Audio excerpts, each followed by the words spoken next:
10 বছর পূর্তি উপলক্ষে শ্রেয়ান অধিকারীর জন্মদিন পালন করা হচ্ছে। সবাই শ্রেয়ানের জন্য আশীর্বাদ করবেন, সে যেন মানুষের মতো মানুষ হতে পারে। আমাদের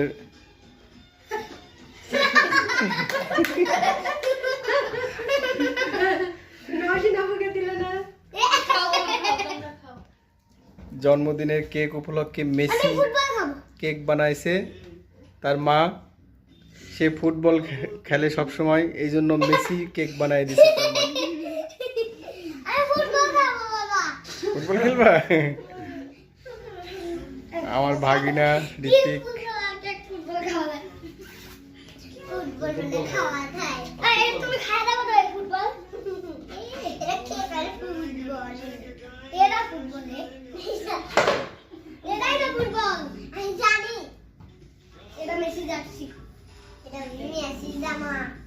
জার্সি